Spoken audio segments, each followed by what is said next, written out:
Hello everyone, అందరికీ నమస్కారం. ఎల్లరిಗೂ నమస్ಕಾರ. Welcome back to my channel Deepika Sudheer.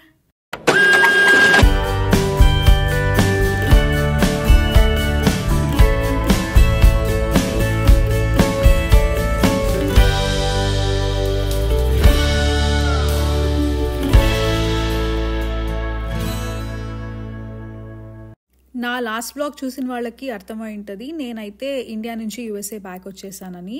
ఈసారి అయితే లాంగ్ వెకేషన్కి వెళ్ళానండి. చాలా ఎంజాయ్ చేశాను. మెయిన్ రీజన్ అయితే కజిన్ పెళ్ళి ఉన్నింది, అందుకని వెళ్ళాను.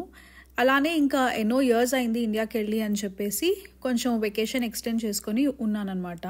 జెట్ లాగ్లో ఉన్నాను, సో మార్నింగ్ ఎక్కువసేపు పడుకోబుద్ధి కాలేదు. చాలా ఎర్లీగా లేచేసాను. సరే ఎలానో లేచాను కదా, ఇంకా ఇల్లు క్లీన్ చేసేసుకుందాము అని చెప్పేసి ఇల్లు క్లీనింగ్ స్టార్ట్ చేశాను. ఫస్ట్ అయితే పూజా రూమ్తో స్టార్ట్ చేశాను. నేను పూజా రూమ్ ఎలా క్లీన్ చేస్తాను అని డీటెయిల్గా ఒక వ్లాగ్ చేశాను కొన్ని మంత్స్ ముందు. ఆ వ్లాగ్ని డిస్క్రిప్షన్లో పెడతాను, ఇంట్రెస్ట్ ఉన్న వాళ్ళు చూడండి. ఇండియా నుంచి ఇలాంటి రంగోలీ స్టిక్కర్స్ అవన్నీ తెచ్చుకున్నాను నేను. యూఎస్కి వచ్చిన తర్వాత పూజలో బాగా మిస్ అయ్యే ఐటమ్ అంటే పువ్వులు. ఇండియాలో ఎన్ని వెరైటీస్ ఆఫ్ ఫ్లవర్స్ దొరుకుతాయి, ఇక్కడ ఒక చిన్న బొకే తెచ్చుకొని మేము అలంకారం చేసుకుంటాము. చూడండి, నా పూజా రూమ్ అయితే రెడీ అయిపోయింది. నేనైతే వీడియో చాలా ఫాస్ట్ ఫార్వర్డ్ చేసి చూపించాను, కానీ నాకైతే మొత్తం పూజా రూమ్ క్లీనింగ్కి 4 hours పట్టింది. ఒక ఐటమ్ క్లీన్ చేసుకొని మళ్ళీ అన్ని ఫోటోలకి బొట్లు పెట్టుకొని చేసేసరికి. ఈసారి తిరుమలకి వెళ్ళినప్పుడు ఈ చిన్ని గోపురం తెచ్చుకున్నాను. ఎప్పటి నుంచో ఉన్నింది పెట్టాలి పూజా రూమ్లోని, ఫైనల్లీ తీసుకొచ్చేసాను. ఫస్ట్ అయితే సూట్ కేసెస్ అన్ప్యాక్ చేసేసి పూజ చేద్దాం అనుకున్నాను. But first puja room clean చేసుకొని తర్వాత ఇంకా అన్ప్యాకింగ్ స్టార్ట్ చేద్దామని ఫస్ట్ పూజ చేసేసాను నేను. నీట్గా అన్నీ క్లీన్ చేసుకొని పూజ చేస్తే ఎంతో ప్లెజెంట్గా ఉంటుంది. పూజ అయితే అయిపోయింది. ఇంకా నెక్స్ట్ ఇండియా నుంచి ఏమేం ఫుడ్ తీసుకువచ్చానో చూపించబోతున్నాను మీకు. ఈసారి చాలా వరకు హోమ్మేడ్ ఫుడ్ మాత్రమే తెచ్చుకున్నాను. ఫస్ట్ అయితే ఫుడ్ ఉన్న సూట్ కేస్ మాత్రమే ఓపెన్ చేశాను నేను. మా అమ్మ ఇలాంటి బాటిల్స్లో అయితే విరిగిపోవు అని చెప్పేసి పెట్టించింది. యాక్చువల్గా అయితే ఫుల్ పెట్టించింది, అవన్నీ విరిగిపోయి కిందకు వచ్చేసాయి. చూడండి, చక్లీలు అయితే ఏం కాలేదు, మంచి షేప్లోనే ఉన్నింది. అండ్ అతిరసాలు కూడా బాగానే ఉన్నాయి, ఎలానో విరిగిపోవి, కాకపోతే అవన్నీ కిందకు వచ్చేసాయి ప్రెస్ అయినట్టు. కేక్ అయితే మంచి షేప్లో ఉంది, నీట్గా ప్యాకింగ్ ఉంది కాబట్టి. ఇండియా నుంచి వస్తూ తిరుపతి లడ్డు తీసుకురాకపోతే ఎలా, అవి కూడా తీసుకొచ్చాను అందరికీ ఇవ్వడానికి ఇక్కడ. ఇదైతే దిల్ పసంద్ ఇంకా రస్క్. నాకు సుధీర్కి ఇద్దరికి హాట్ చిప్స్ అంటే చాలా ఇష్టం. సో చిన్న చిన్న ప్యాక్స్లో ప్యాక్ చేయించుకొని వచ్చాను, ఎందుకంటే ఓపెన్ చేసేసిన తర్వాత తినకపోతే ఆయిల్ స్మెల్ వచ్చేస్తుంది కదా, అందుకని. ఇదైతే నా ఫేవరెట్, ఇంకా సుధీర్ ఫేవరెట్ ఒబ్బట్టు, పోలి అని కూడా అంటాం మా సైడ్. ఇవి 6 పోలీలు 4 ప్యాక్స్లో పెట్టించింది మమ్మీ. అవన్నీ ప్రెస్ అయిపోయి ఒకటికొకటి అతుక్కునేసాయి. ఇంకా డార్క్ ఫ్యాంటసీ బిస్కెట్స్ తెచ్చుకున్నాను. చాలా టెంపుల్స్కి వెళ్ళాను కదా, అవన్నీ కుంకాలు కలెక్ట్ చేసుకొని తీసుకొచ్చాను. ఇదైతే 100% ప్యూర్ క్యాస్టర్ ఆయిల్. ఇలాంటి ప్యాక్స్ ఆల్మోస్ట్ 1 kg తెచ్చుకున్నాను. యూఎస్ఏలో పసుపు చాలా ఎక్స్పెన్సివ్, అందుకే పసుపు ప్యాకెట్లు ఒక 10 ప్యాకెట్స్ వరకు తెచ్చుకున్నాను ఇలాంటివి. ఇదైతే డ్రై ఖర్జూరం ఇంకా రేసిన్స్. ఖర్జూరం ఇక్కడ చాలా ఎక్స్పెన్సివ్, అందుకనే ఇండియా నుంచి తెచ్చుకున్నాను. తో పాటు ఇలా మసాలా ఐటమ్స్, గసాలు, నువ్వులు, సోంపు ఇలాంటివన్నీ తెచ్చుకున్నాను. యూఎస్ఏలో జిఆర్బి గీ దొరుకుతుంది, కానీ నందిని గీ దొరకదు, అందుకే నందిని గీ తెచ్చుకున్నాను. ఇదైతే డేసీ గీ, గ్లాస్ బాటిల్లో వచ్చింది. అది గ్లాస్ అండ్ క్యారీ చేయలేను కాబట్టి ఇలా ప్లాస్టిక్ బాక్స్లో వేసుకొని వచ్చాను. ఇప్పుడు గ్లాస్ బాటిల్కి ట్రాన్స్ఫర్ చేసుకోవాలి. ఇవన్నీ పూజ రిలేటెడ్ ఐటమ్స్. పూజలు ఎక్కువ చేస్తాను కాబట్టి ఇవన్నీ చాలా తెచ్చుకున్నాను. ఇంకా ఇలాంటి కొన్ని కిచెన్ ఐటమ్స్, ఇంకా రిటర్న్ గిఫ్ట్స్ ఇవ్వడానికి కొన్ని పోట్లీ బ్యాగ్స్ లాంటివి తెచ్చుకున్నాను. రిటర్న్ గిఫ్ట్స్కి శారీస్ కూడా తీసుకొచ్చాను, ఇండియాలో అయితే మనకి బాగా దొరుకుతాయి కాబట్టి. పీతాంబరి అయితే ఇక్కడ బాగా ఎక్స్పెన్సివ్, అందుకే చాలా ప్యాకెట్స్ తెచ్చేసుకున్నాను ఇండియా నుంచి. అన్నిటితో పాటు నేను చాలా వరకు స్టీల్ ఐటమ్స్ కూడా తెచ్చుకున్నాను ఇండియా నుంచి. అవన్నీ నెక్స్ట్ వ్లాగ్లో నేను అప్లోడ్ చేస్తున్నాను. సో నేను ఇండియా నుంచి ఏమేమి స్టీల్ ఐటమ్స్ తెచ్చుకున్నాను నెక్స్ట్ వ్లాగ్లో చూసేసేయండి. ఫుడ్ ఐటమ్స్ అయితే తీసేసాను కాబట్టి ఇంకా నెక్స్ట్ సూట్ కేస్ మళ్ళీ అన్ప్యాక్ చేసుకుందామని ఇల్లు సర్దడం స్టార్ట్ చేశాను. తెచ్చిన ఐటమ్స్ అన్ని చోట్ల స్ప్రెడ్ చేసేసాను. సో ఏ ఐటమ్ ఒక్కొక్క బ్యాగ్లో వేసి పెడుతున్నాను, తర్వాత వాటి ప్లేస్లో సర్దుకోవచ్చు అని చెప్పేసి. కొన్ని ఐటమ్స్ అయితే బాక్సుల్లో వేసి పెట్టేస్తున్నాను ఇప్పుడే, ఘీ అలాంటివన్నీ. నేనైతే టైం ల్యాప్స్లో పెట్టి ఈ వీడియో షూట్ చేశాను, కానీ నాకు మొత్తం క్లీనింగ్కి అయితే ఆల్మోస్ట్ 4.5 hours to 5 hours పట్టింది, ఎందుకంటే చాలా క్లీనింగ్ ఉన్నింది. అండ్ నేను జస్ట్ ఎత్తి పెట్టట్లేదు సామాన్లు, మొత్తం ఏరియా అంతా కూడా క్లీన్ చేసుకుంటున్నాను. లివింగ్ ఏరియా అయితే క్లీన్ చేసేసాను. ఇప్పుడు డైనింగ్ ఏరియా క్లీన్ చేసేసి రోబోరాక్ ఆన్ చేసేద్దామని ఫస్ట్ ఈ ప్లేస్ చేస్తున్నాను. ఒక సైడ్ రోబోరాక్ క్లీన్ చేస్తూ ఉంటే నేను ఇంకొక సైడ్ కిచెన్ క్లీన్ చేసేసుకోవచ్చు కదా, అందుకని ఈ ఏరియాస్ ఫస్ట్ క్లీన్ చేసేస్తున్నాను. నేను ఇండియా నుంచి యూఎస్కి వచ్చిన తర్వాత పని చేయాలంటే చాలా కష్టంగా ఉంటుంది. ఎందుకంటే అక్కడ చాలా వరకు మనకేం పని ఉండదు. వెళ్తాము వెకేషన్ అని అండ్ ఫ్రెండ్స్ ఇళ్ళకి, చుట్టాలు ఇళ్ళకి, అండ్ ఏదో ఒక సెర్మనీ అటెండ్ అవ్వడం, లేకపోతే ట్రిప్స్కి వెళ్ళడం, ఇలానే సరిపోతుంది. అది కూడా లాంగ్ వెకేషన్ తర్వాత యూఎస్కి వచ్చి ఇలా ఇంటి పని చేసుకోవాలంటే చాలా కష్టం అనిపిస్తుంది. బట్ వేరే ఆప్షన్ లేదు, మనమే ఎప్పుడైనా చేసుకోవాలి కాబట్టి చేసేద్దామని చేసేసుకోవడం అంతే. డైనింగ్ ఏరియా అయితే క్లీన్ అయిపోయింది. ఇప్పుడు రోబోరాక్ హాల్ క్లీన్ చేసేస్తూ ఉంది.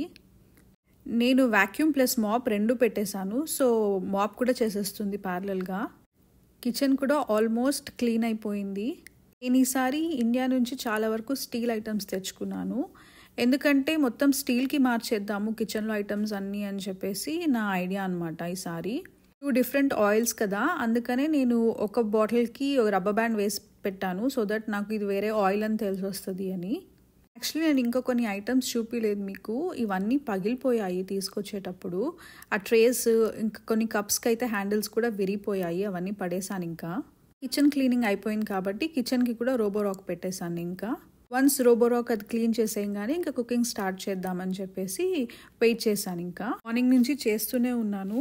ఫస్ట్ పూజా రూమ్ మొత్తం క్లీన్ చేసుకున్నాను, తర్వాత లివింగ్ ఏరియా, ఇప్పుడు డైనింగ్ ఏరియా, ఇంకా ఫైనలీ కిచెన్. ఎంతసేపు పట్టింది అసలు, బాగా టయర్డ్ అయిపోయాను ఆల్రెడీ. నెక్స్ట్ అయితే ఇంకా కుకింగ్ చేయాలి. ప్రస్తుతానికైతే ఎలా క్లీన్ చేశాను మీకు కూడా చూపిద్దామని చెప్పేసి ఊరికే అలా చూపిస్తున్నాను. ఇంత క్లీనింగ్ తర్వాత ఐ డిజర్వ్ అ ట్రీట్ అనిపించింది, అందుకే చాక్లెట్ తీసుకొని తిన్నాను. అప్పుడప్పుడు మనల్ని మనమే అప్రిషియేట్ చేసుకోవాలండి చేసిన పనికి. తర్వాత అయితే కుకింగ్ స్టార్ట్ చేసేసాను. ఇంత క్లీన్ చేసిన తర్వాత మొత్తం మళ్ళీ స్లాబ్స్ పాడవకుండా ఉండాలని పేపర్ వేసుకొని కటింగ్ స్టార్ట్ చేశాను అనమాట. టయర్డ్ అయిపోయాను, జెట్ లాగ్లో ఉన్నాను కదా, ఇంకా నిద్ర వచ్చేస్తుంది. సరే అని చెప్పేసి ఈజీగా అయిపోయే వంట ఏదైనా చేసేద్దాము, నైట్కి కూడా సరిపోతుంది అని చెప్పేసి వెజిటబుల్ పలావ్ చేద్దామనేసి స్టార్ట్ చేశాను. నాకైతే ఫస్ట్ అన్నీ కట్ చేసుకొని పెట్టుకొని తర్వాత వంట చేయడం రాదండి. నేను ప్యారలల్గా కట్ చేసుకుంటూనే కుక్ చేస్తూ ఉంటాను. ఇలా ప్యారలల్గా చేసుకుంటూ ఉంటాను కాబట్టి కిచెన్ కొంచెం మెస్సీ అయిపోతుంది. నేను అందుకే ఇమ్మీడియట్గా క్లీన్ చేసుకోకపోతే మాత్రం ఎవరైనా వస్తే అసలు వీళ్ళు కిచెనే క్లీన్ చేయరేమో అన్నట్టు ఉంటుంది. కానీ అయితే చాలా ఈజీ అండి. ఫస్ట్ అయితే మసాలా ఐటమ్స్ అన్నీ వేసుకోవాలి, దాని తర్వాత కొన్ని క్యాష్యూ నట్స్ కూడా వేయించుకోవాలి.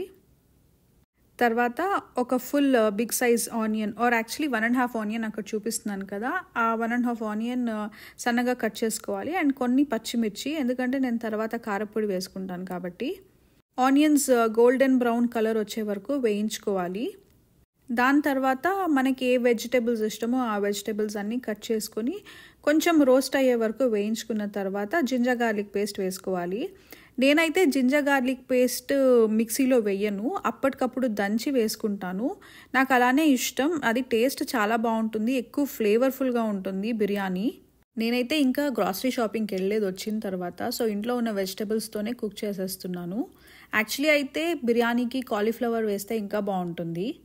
పలావ్ చేయడం చాలా ఈజీ, అది కుక్కర్లో అయితే చాలా ఫాస్ట్గా అయిపోతుంది, ఒక 25 మినిట్స్లో రెడీ అయిపోతుంది. మనకు కనుక వెజిటబుల్స్ ఆల్రెడీ రెడీ ఉంటే క్లీన్ చేసి చాప్ చేసి ఇంకా ఫాస్ట్గా చేసేసేయచ్చు. నేనైతే పలావ్ ఇలా చేస్తాను. మీరు పలావ్ టేస్ట్ ఎన్హాన్స్ చేయడానికి ఏమైనా స్పెషల్గా వేస్తూ ఉంటే చెప్పండి, నేను కూడా తెలుసుకుంటాను. అండ్ మీ పలావ్ రెసిపీస్ కూడా కమెంట్ సెక్షన్లో నాతో షేర్ చేసుకోండి, నేను కూడా నెక్స్ట్ టైం వాటిని ట్రై చేస్తాను. నేను ప్యారలల్గా రైతా కూడా కట్ చేసేసుకుంటూ ఉన్నాను. నాకు పలావ్ అయితే ఉత్తి తినడం అస్సలు ఇష్టం ఉండదు, రైతా లేకపోతే ఏదో ఇన్కంప్లీట్గా ఉంటుంది, పలావ్ తినబుద్దే కాదు. ఇక్కడ షాప్లో దొరికే పెరుగు అస్సలు బాగుండదండి. ఇంట్లో మనము పెరుగు తోడేసుకుంటే చాలా బాగుంటుంది తినడానికి, కానీ షాప్లో తెచ్చుకుంటే చాలా స్టిక్కీగా ఉంటుంది. వెజిటబుల్స్ వేసి జింజర్ గార్లిక్ పేస్ట్ అంతా వేసి ఫ్రై చేసుకున్న తర్వాత లాస్ట్కి అయితే కారపొడి, ధనియా పొడి, ఉప్పు, పసుపు, ఇంకా కావాలంటే కొంచెం గరం మసాలా వేసుకోవచ్చు. అండ్ వేసేసిన తర్వాత నానబెట్టిన బియ్యం వేసేసుకోవాలి. 1 కప్ రైస్కి 2 కప్స్ వాటర్ అండి, అది మెజర్మెంట్. బట్ రైస్ 4 అవర్స్ కంటే ఎక్కువ నానబెట్టుంటే 1 కప్ రైస్కి 1.5 కప్ వాటర్ అయితే సరిపోతుంది. నేనైతే కొంచెం సేపే నానబెట్టాను, సో 2 కప్స్ వాటర్ వేసుకుంటున్నాను. వాటర్ బాయిల్ అవ్వడం స్టార్ట్ అవుతుంది కదా, అప్పుడు కొత్తిమీర ఇంకా పుదీనా కట్ చేసి వేసేసుకున్నాను. అలా వాటర్ బాయిల్ అయిన తర్వాత మనము కుక్కర్ లిడ్ క్లోజ్ చేస్తే బెటర్. లేకపోతే ఒక్కొక్కసారి ఆ విజిల్ ఉంటుంది కదా, ఆ ప్లేస్లో వెళ్ళి రైస్ గ్రెయిన్స్ ఇరుక్కున్నాయంటే మనకు విజిల్ సరిగ్గా రాకుండా సైడ్లో లీక్ అవ్వడం స్టార్ట్ అవుతుంది. ఇంకో 5 to 7 మినిట్స్లో విజిల్ వచ్చేస్తుంది. సో నేను ప్యారల్గా సాలడ్ ఇంకా రైతాకి ఇంకా మిగిలిన ఐటమ్స్ అన్నీ కట్ చేసి పెట్టేస్తున్నాను. ఇంకంతా అయిపోయింది. సో ఇంకా క్లీనింగ్ స్టార్ట్ చేశాను. సో పేపర్ వేసుకున్నాను కాబట్టి నీట్గా ఆ ఏరియా మొత్తం ఏమీ మెస్సీ అవ్వకుండా అలా తీసి పడేసాను. అండ్ ఆ కట్టర్ కూడా అప్పటికప్పుడే కడిగి పెట్టేసుకున్నాను. ఇంకా అలానే స్లాబ్స్ అన్నీ క్లీన్ చేసేసుకొని చేసిన పలావ్ హాట్ బాక్స్లో పెట్టేసి ఇంకా డైనింగ్ టేబుల్ పైన పెట్టేస్తున్నాను. సో దట్ అవన్నీ ఇంకా కడిగేసేయచ్చు కదా అని చెప్పేసి. అయితే 99% డిష్ వాషరే వాడతానండి. చేత్తో కడగడం చాలా తక్కువ. డిష్ వాషర్ ఎక్కువ వాటర్ తీసుకుంటుంది అంటారు. అలా ఏం కాదు, మనం ఇంకా చేత్తో కడిగితేనే చాలా వాటర్ వేస్ట్ చేస్తాము. చూడండి పలావ్ ఎలా వచ్చిందో, బాగా వచ్చింది. నేనైతే తక్కువ మసాలా వేసుకున్నాను. మసాలా ఇంకొంచెం కావాలంటే వేసుకోవచ్చు. మొత్తం పనంతా అయిపోయింది. Kitchen clean, hall clean, living area clean. So ఒక 5 మినిట్స్ అలా రిలాక్స్ అవుదామని చెప్పేసి కూర్చున్నాను. ఇంకా లంచ్ తినడం లేట్ అయింది, బట్ అయితే పలావ్ బాగా వచ్చింది టేస్ట్. ఇంకా నేబర్స్కి తెచ్చిన స్నాక్స్ షేర్ చేసుకుందామని వాళ్ళకి టెక్స్ట్ చేశాను. అమెరికన్సే, కాకపోతే ఇండియన్ స్నాక్స్ అంటే చాలా ఇష్టం. వాళ్ళు మేము బయటికి వెళ్ళాము, వస్తున్నామని చెప్పేసి చెప్పారనమాట. సర్లే ఇంకా వాళ్ళకి ఇచ్చేసిన తర్వాత పడుకుందామని చెప్పేసి వెయిట్ చేశాను. వచ్చినవన్నీ ఆయిలీ ఐటమ్స్ కదా, ఎక్కువ రోజులు ఉన్నా కూడా అవి టేస్ట్ చేంజ్ అయిపోతాయి. సో త్వరగా ఇచ్చేద్దామని మా స్ట్రీట్లో ఉన్న మా నేబర్స్తో అంతా షేర్ చేసుకున్నాను. ఇందా క్లీనింగ్ అప్పుడు చెప్పలేదు కదా, ఇదైతే my happy place. So that's my favourite seat అనమాట. నేను ఎప్పుడు అక్కడే కూర్చుంటాను. వీడియోస్ కూడా చాలా వరకు ఇక్కడే కూర్చొని ఎడిట్ చేస్తాను. ఇదండి నా cleaning, cooking and puja vlog after returning from India. మీకు కూడా ఈ వీడియో నచ్చినట్లయితే ప్లీజ్ లైక్ చేయండి, షేర్ చేయండి and do subscribe to my channel Deepika Sudheer. Thank you so much for watching. Bye.